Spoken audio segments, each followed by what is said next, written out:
салом арз мекунам ба бинандаи азизе ки ҳоло моро тамошо дорад. имрӯзи чоршанбе ҳаст ва соат ба вақти Прага 7:14 ва ман Чалои Гулхоҷа ҳастам ки чун маъмул ҳозирам барои шумо муҳимтарин хабарҳои Тоҷикистонро бигӯям ва боварӣ дорам ки ин лаҳзаҳо шумо моро бо диққат гӯш доред ва мехоҳед ки бидонед дар Тоҷикистон ин шабу рӯз чӣ мегузарад. хуб оғоз мекунам аз албатта баҳси марзии миёни Тоҷикистону Қирғизистон ки ахиран миёни марзбонони ду кишвар ба вуқӯъ пайваст ва дар пайи он марзбонони Қирғизистон марзбонони тоҷикро боздошт карда ва латукуб карда буданд. бо гузашти 2 рӯз аз ҷанҷоли сарҳадӣ нерӯҳои марзбонии Тоҷикистон дар ин маврид изҳори назар кард. ин ниҳод мегӯяд майдони варзишӣ дар ҷамоати Овчии Қалача аз шумори қитъаҳои баҳсӣ нест ва ба қаламрави Тоҷикистон тааллуқ дорад. аммо хадамоти давлатии марзбонии Қирғизистон рӯзи 5 июн бо нашри як изҳорот дар робита ба задухурди марзбонон гуфт марзбонони тоҷик аз сарҳади Қирғизистон убур карда ба минтақаи маъруф ба майдони футбол ки ба таври дар онҷо тиҷорат анҷом мегирад ворид шуданд. дар ҳамин ҳол Муҳаммадҷон Улухоҷаев рӯзи 6 июн ба радио Озодӣ гуфт минтақаи майдони варзишӣ ва ё худ майдони футбол дар ҷамоати Овчии Қалача ба қаламрави Тоҷикистон тааллуқ дорад ва 2 рӯз қабл дар муноқиша дар ҳамин ҷо рух дода буд ва нерӯҳои марзбонии Тоҷикистон мегӯяд ки ин майдони футбол ҳеҷ вақт ба қитъаҳои баҳсӣ шомил набуд, вале қисмати болотар аз ин майдон ҳоло мавриди баррасии комиссияи байндавлатӣ оид ба ташхиси марз қарор дорад. ба қавли сокинони назди марзӣ муноқиша аз он сар зад ки сокинони деҳаи мақсади Қирғизистон хостанд варзишгоҳро ба бозор табдил диҳанд ва ин майдони варзишӣ дар ҷамоати Овчии Қалача яке аз қитъаҳои баҳсӣ байни Тоҷикистону Қирғизистон мебошад.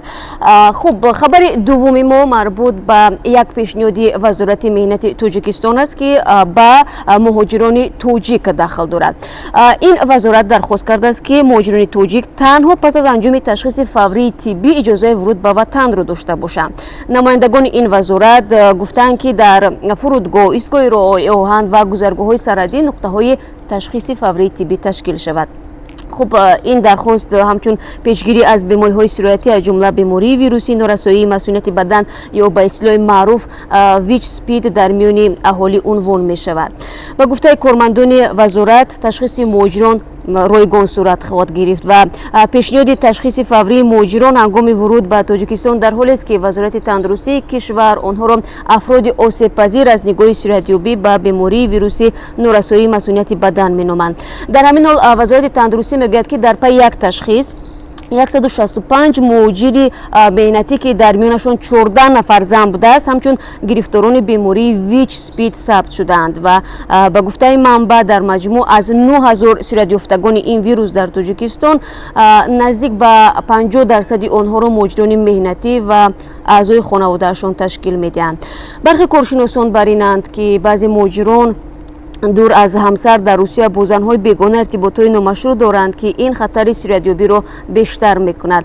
бояд гуфт ки ҳудуди 1 миллион шаҳрванди Тоҷикистон ҳамасола барои кор ба Русия мераванд. пизишкон мегӯянд дар баробари ирсоли пул ба хонаводаҳо гоҳо онҳо аз ин кишвар бемориҳои гуногунро низ меоранд ва ҳоло Вазорати меҳнат мехоҳад ки бо ташкили утоқҳои фаврӣ барои ташхиси муҳоҷирон ин бемориҳоро аз пеш ошкор кунад. ва як хабари дигаре ҳам дорем дар бораи он ки Кумитаи забон ва ислоҳоти Тоҷикистон аз мақомоти марбута хостааст ки дар пайдо кардани соҳибкороне ки бо навиштаҷоти биги дега либос ворид мекунанд кӯмак намоянд. масъулони кумита ин навиштаҷотро дар либосҳои тобистонаи мардона таҳқиромез ва мухолифи қонун медонанд ва онҳо мегӯянд ки кумита ба оҷонсии Тоҷик Стандарт нома фиристод зеро тамғагузорӣ ба молу маҳсулотро ин ниҳод назорат мекунад. хуб онҳо мегӯянд ки бархи соҳибкорон барои рушди тиҷорат ва даромад чунин либосҳоро ворид мекунанд, аммо намедонанд ки ин корашон қонуншиканӣ мебошад.